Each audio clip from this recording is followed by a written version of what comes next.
Hello नमस्कार। आप सभी का स्वागत है आपके अपने परिवार राय ऑनलाइन एकेडमी पर। हो चुका आगाज रन का यू बदलने की तैयारी है। जीत उसी का होगा जिसका संघर्ष है जारी। जो पसीना बहाएगा एक दिन इतिहास लिखकर जाएगा। तो चलिए हम लोग आज अपने क्लास को स्टार्ट करते हैं। तो पिछले कई दिन से आपका ज्योग्राफी का क्लास नहीं हो रहा था, तो आज हम लोग ज्योग्राफी को स्टार्ट करने जा रहे हैं, है ना। यानी ज्योग्राफी को अपने क्लास को बढ़ा रहे हैं।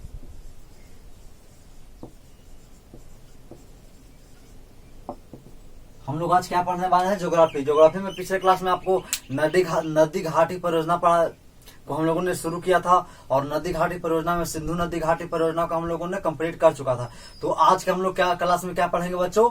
तो आज क्लास में हम लोग पढ़ेंगे गंगा नदी घाटी परियोजना, है ना। तो हेडिंग में लिखिए गंगा नदी घाटी परियोजना। गंगा नदी घाटी परियोजना। आज हम लोग क्या देखेंगे? गंगा नदी घाटी परियोजना, है ना। तो इधर से हम लोग देखे, इधर से एक नदी आएगी और इधर से एक नदी। इधर से एक नदी का नाम क्या है? भागीरथी। और एक भेलांगना। इधर से नदी एक आएगी और इधर से एक नदी कौन आएगी? भेलांगना, है ना। और इस दोनों नदी के संगम, यानी कि दोनों, पहले हम लोग एक बार नदी बना रहे थे, उसके बाद हम लोग परियोजना को देखेंगे, नदी घाटी परियोजना अर्थात बांध को देखेंगे। तो इधर से कौन नदी है? भागीरथी और भेलांगना। आपको पिछले क्लास में बताए थे ये सब कहाँ का एरिया है? उत्तराखंड का।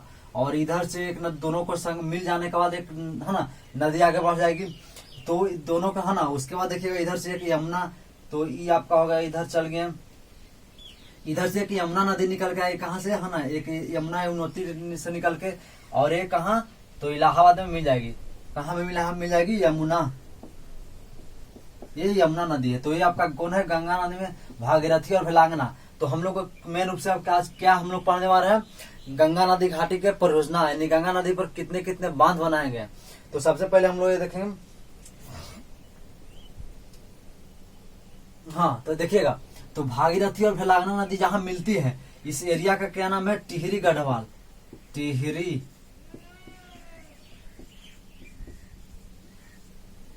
क्या नाम है? टिहरी गढ़वाल, है ना। यानी उत्तराखंड का एरिया टिहरी गढ़वाल। और यहीं पर एक बांध बनाया गया है। इस बांध का नाम क्या है? तो टिहरी बांध। इस बांध का नाम क्या है? टिहरी बांध। तो टिहरी बांध है कहाँ? तो उत्तराखंड के टिहरी गढ़वाल एरिया में, इसीलिए इसका नाम क्या है? टिहरी बांध। उसके बाद हम लोग एक और देखेंगे, तो एक उत्तराखंड में ही है, हरिद्वार में। कहा में? हरिद्वार में।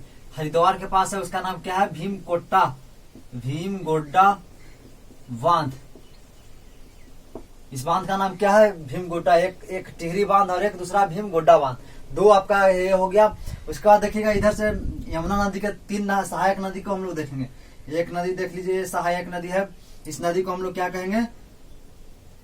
चंबल।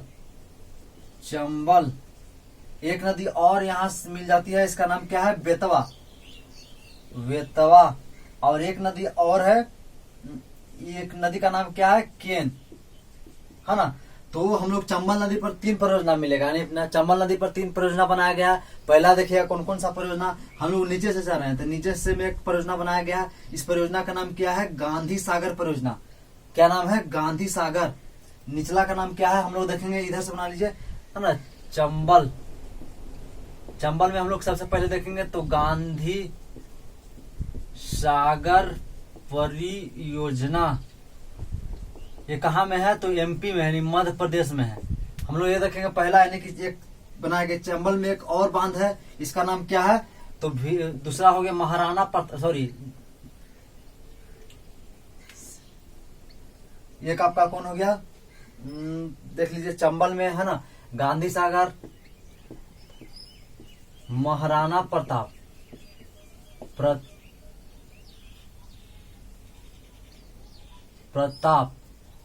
सागर, महाराणा प्रताप सागर परियोजना है। कहाँ? राजस्थान में है। एक और परियोजना है, हम लोग देखेंगे। तो एक परियोजना का नाम क्या है? तो जवाहर सागर परियोजना। जवाहर सागर परियोजना, ये भी राजस्थान में है। तो हम लोगों ने अभी देखा कि चंबल नदी, यानी चंबल नदी किसका सहायक है? तो यमुना नदी का सहायक है। और इसमें कितने परियोजना बनाया गया? यानी 3 बांध बनाया गया। पहला बांध देखेंगे गांधी सागर परियोजना, ये कहाँ में पड़ता है? तो मध्य प्रदेश में बनता है। दूसरा है, ये देखिए दूसरा है तो चंबल सॉरी महाराणा प्रताप सागर परियोजना, ये राजस्थान में है। और तीसरा देखिएगा तो ये है जवाहर सागर परियोजना, ये भी राजस्थान में है। तो कुल हम लोग को चंबल नदी घाटी पर कितने परियोजना देखें तो चंबल नदी घाटी परियोजना पर 3 परियोजना। पहला नीचे से बढ़ेंगे तो नीचे में सबसे नीचे मध्य प्रदेश में गांधी सागर परियोजना। उसके बाद देखेंगे हम लोग राजस्थान में चलेंगे तो महाराणा प्रताप सागर परियोजना, और एक और है गांधी सागर परियोजना, है ना। तो ये आपका चंबल के परियोजना हो गया। उसके बाद हम लोग देखेंगे बेतवा नदी पर, बेतवा पर एक परियोजना है, है ना। इस परियोजना का नाम क्या है, माता टीला, यानी बेतवा परियोजना पर क्या नाम है, माता टीला परियोजना। ये कहाँ में है तो एमपी में है।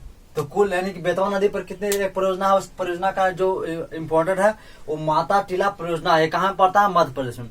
तो ये आपका था, हम लोग इतना ही को आज हम लोग सुना, शुरुआत में छोटा ही याद करेंगे, ज्यादा आपको पढ़ा देंगे तो याद भी नहीं होगा, है ना। तो जितना हम लोग पचा लेंगे उतना ही हम लोग पढ़ने का प्रयास करेंगे। तो हम लोग मेरे साथ एक बार आप रिकॉर्ड कर लीजिएगा।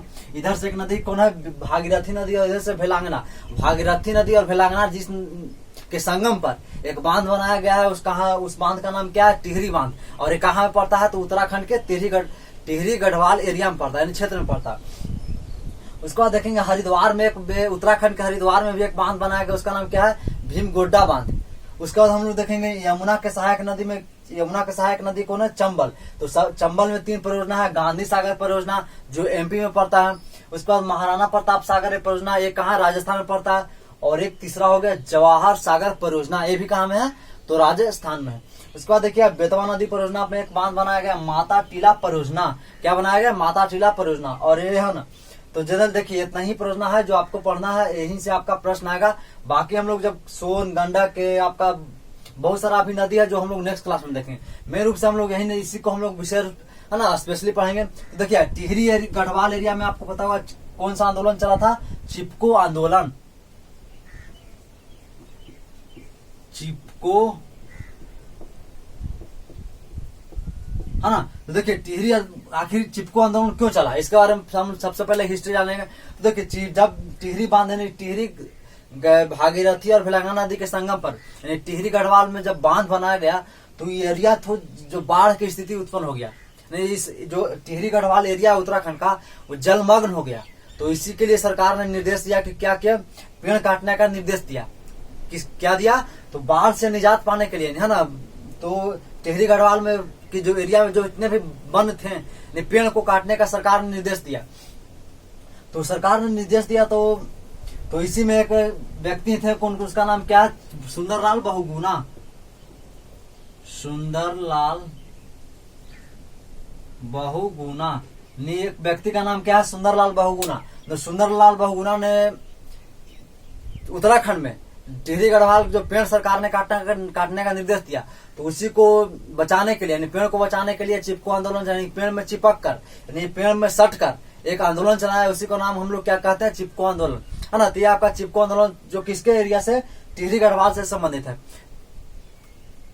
ना। देखिए कई बार प्रश्न आता है कि चिपको आंदोलन शुरुआत सबसे पहले कहाँ हुआ, तो राजस्थान में। सबसे पहले देखिए ये आपका कहाँ से, ये हम लोग कहाँ पढ़ रहे हैं तो टिहरी मतलब उत्तराखंड, लेकिन राजस्थान में भी सबसे पहले चिपको आंदोलन का शुरुआत हुआ था। ये आजादी के पहले जब राजस्थान में एक खेतड़ी पेड़ है, इस पेड़ का नाम क्या है, खेतड़ी, इस पेड़ का नाम क्या है, खेतड़ी, है ना। और इसकी राजस्थान के खेतड़ी एक वृक्ष है, और इस वृक्ष पर बहुत यानी कि जो गरीब जनता है या फिर जो लोग लोकल जनता है, इन्हीं से इनका पेशा चल रहा था, जीवन यापन हो रहा था, मतलब पत्थर उत्तर बनाते थे इसी से।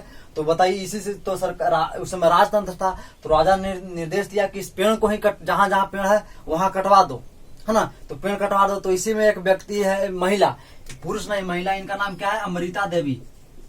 अमृता देवी, तो अमृता देवी ने इसका विरोध किया, राजा का विरोध किया कि पेड़ नहीं हम कटने देंगे। जाकर ये भी पेड़ में जाकर चिपक गई, कौन, अमृता देवी। किस पेड़ में, खेतड़ी के पेड़ में, राजस्थान में। तो जो व्यक्ति पेड़ को काटने गया था तो जाकर राजा का बोला कि एक औरत है जो इस पेड़ में क्या की है, सट गई, चिपक गई है, ये पेड़ काटने नहीं दे रही। तो राजा ने कहा कि अरे बुर्बक, राजतंत्र न है, लोकतंत्र थोड़ी है कि जो हम डायरेक्ट जो सटा उसको एकदम पेड़ के साथ उसको भी काट दो। मतलब पेड़ के साथ ही उसको पेड़ भी काटो और उस जो सटा हुआ पेड़ में चिपका हुआ पेड़ में उसको भी काट दो। तो अमृता देवी को जो पेड़ काटने गया था है ना, उसने उस अमृता देवी को भी सर काट दिया। किसने? तो पेड़ जो काटने वाला जो था यानी कि कारपेंटर बढ़ाई वो। तो इन्हीं के यादगार में चिपको आंदोलन था ना, तो ये चिपको आंदोलन चलाया गया। सबसे पहले प्रश्न आएगा चिपको आंदोलन शुरुआत कहाँ की गई? तो राजस्थान में। ये आजादी के पहले ही शुरुआत किया गया था। किस लिए? तो खेतरी पेड़ को बचाव के लिए, है ना। तो इसी के लिए जब चिपको आंदोलन, जब भारत का आजादी हुआ तो टिहरी गढ़वाल में जब बांध बनाया जा रहा था तो उसमें बाढ़ की स्थिति उत्पन्न हो गया। तो इसीलिए सरकार ने निर्देश दिया क्या कि जो टिहरी गढ़वाल के एरिया है उत्तराखंड का, उसको पेड़ को छटवा दो, काट दो।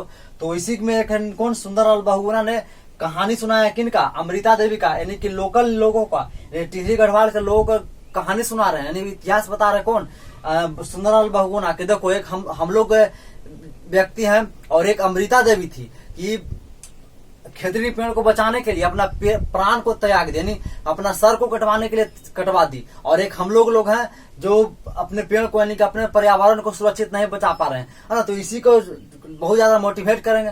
तो मोटिवेशन के कारण यहाँ के लोगों ने, टिहरी गढ़वाल के एरिया के लोगों ने सुंदरलाल बहुगुणा के नेतृत्व में एक आंदोलन चलाया। उसी को हम लोग क्या कहते हैं? चिपको आंदोलन। तो ये आपका इंपॉर्टेंट सेक्शन था। हाँ देखिए हिस्ट्री क्या है, आपको ज्योग्राफी में जनरली क्या होता है ना कि बार बार अब चूंकि ट्रेंडिंग है, ज्यादा लोग यूपीएससी चाहे बीपीएससी में देखिए तो बहुत सारा 1-2 लाख की वैकेंसी में लोग फॉर्म भरते थे, लेकिन अब देखिएगा तो 6 लाख 7 लाख फॉर्म भर रहे हैं। तो सर जो क्वेश्चन सेट करेगा तो उसको भी तो बच्चा का छांटना है। तो बच्चा को छांटने का मेन तरीका यही सब है। आपको आज दे देगा चिपको आंदोलन की शुरुआत कब की गई, यानी सॉरी चिपको आंदोलन की शुरुआत सबसे पहले कहाँ हुई थी? तो जनरली जो बच्चा जानता है टिहरी गढ़वाल, है ना, उत्तराखंड। तो यही सबसे बड़ा मिस्टेक करता है और यहीं से छांटने का सिलेक्शन लेने में प्रभाव डालता है। तो सबसे पहले बताइए कहाँ शुरू हुआ? तो राजस्थान में। उस पेड़ का नाम क्या था? खेतरी। और किसने अपना प्राण को कटवा दिया था? तो इस पेड़ को बचाव के लिए तो अमृता देवी ने, है ना। तो ये आपका थोड़ा तो हेडिंग में लिखिए गंगा नदी घाटी परियोजना। गंगा नदी घाटी परियोजना इस तरह से पहले फिगर बना लीजिए, एक फिगर बना लीजिए, फटाफट इसको फिगर बनाइए।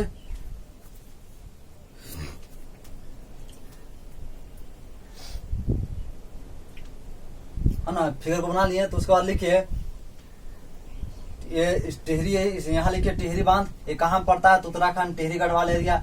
भीमकोटा बांध हरिद्वार उत्तराखंड में पड़ता है। और इधर चंबल घाटी परियोजना में, चंबल में 3 परियोजना है, गांधी सागर परियोजना, महाराणा प्रताप सागर परियोजना और एक जवाहर सागर परियोजना। जो इस तरह से आप इधर लिख लीजिए, हेडिंग में लिखिए चंबल घाटी परियोजना, चंबल नदी घाटी परियोजना। उसमें लिखिए गांधी सागर परियोजना कहाँ में है? एमपी में है। महाराणा प्रताप सागर परियोजना है राजस्थान में है। और एक जवाहर सागर परियोजना जो कहाँ है? राजस्थान में भी है ना। उसके बाद लिखिए बेतवा नदी परियोजना, बेतवा नदी घाटी परियोजना। उसमें लिखिए माता टीला परियोजना। इस पर कौन परियोजना है? प्रश्न आएगा कि माता टीला परियोजना किस नदी पर है? तो बेतवा नदी पर है, ध्यान रखिएगा। तो ये एमपी में पड़ता है ना। अब मेन मोदी से गवर्नमेंट मेन जो बाढ़ से नियंत्रण करने के लिए, बाढ़ से बचाव के लिए एक प्रोग्राम मोदी सरकार ने चला रही है। इस परियोजना का यानी कि इस प्रोग्राम का नाम क्या है? National River Linkage Programme, NRLP। Narendra Modi ने इसका शुरुआत की है कब? तो 22 मार्च को, इसी साल, यानी 22 मार्च 2022 को। इसी साल मोदी सरकार ने इसका शुरुआत की है कि 22 मार्च को आपको पता होगा कि कौन सा दिवस मनाया जाता है? तो विश्व जल दिवस, है ना, विश्व जल दिवस, वर्ल्ड वाटर डे। इसी दिन के उपलक्ष्य में नरेंद्र मोदी ने एक प्रोग्राम शुरुआत किया, नेशनल रिवर लिंकेज प्रोग्राम, यानी कि 2 नदियों को आपस में जोड़ना। मेन रूप से प्रोग्राम इसलिए चलाया जा रहा है कि जो नदियां से बाढ़ उत्पन्न हो रहा उसी को बचाने के लिए, बाढ़ की समस्या को कम करने के लिए। ऐसा नहीं बाढ़ की समस्या को समाप्त कर सकते हैं, लेकिन बाढ़ की समस्या को हम लोग कम कर सकते हैं। जैसे देख लीजिए, मान लीजिए ये मान लीजिए 2 नदी है, 1-2 नदी है, हाँ ना 2 नदी है। तो मान लीजिए कि अभी जो मान लीजिए नदी है तो नदी में बाढ़ आएगा, तो इस एरिया में जितने नदी के किनारे लोग बसे हैं वहां बाढ़ आने से वहां के लोग डूबे, यानी वहां काफी प्रभावित होगा। तो इसीलिए मोदी गवर्नमेंट ने एक योजना शुरुआत की। इस प्रोग्राम का नाम क्या है? National River Linkage Programme. यानी 2 नदियों को आपस में इस तरह से जोड़ दो कि जो बाढ़ की समस्या है कम से कम कर। जैसे देखिए कैसे कम करेंगे। जैसे देखिए एक नदी है, मान लीजिए इस नदी का नाम क्या है? बेतवा। इस नदी का नाम क्या है? बेतवा। और एक केन, है ना। तो मोदी ने सरकार ने कहा है कि इस परियोजना का मुख्य उद्देश्य ये है कि इस परियोजना के तहत कि नहर निर्माण करो, यानी नहर बनाओ। नहर का इस तरह से निर्माण करो कि प्रत्येक गांव को जोड़ते हुए नहर बनाओ, है ना। और प्रत्येक नहर यानी कि 2 नदी को बीच जोड़ना है तो उसमें नदी एक नहर निकालो, है ना, बहुत सारा नहर निकालो और उस नहर को इतना घुमा दो कि प्रत्येक गांव के लोगों को पहुंच जाए, है ना। तो बताइए, अगर इस डायरेक्ट जो बाढ़ का पानी इस कहां से जा रहा था? इस नदी से जा रहा था। अभी कहां से जाएगा?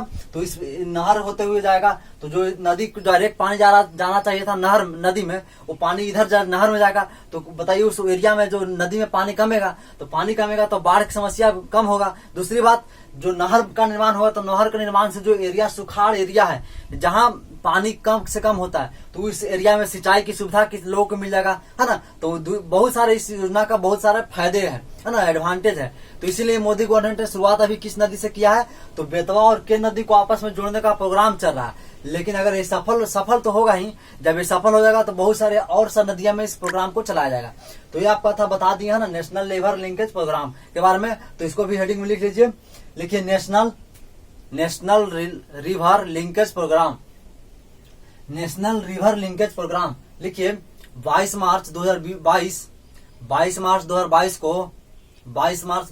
को विश्व जल दिवस के उपलक्ष्य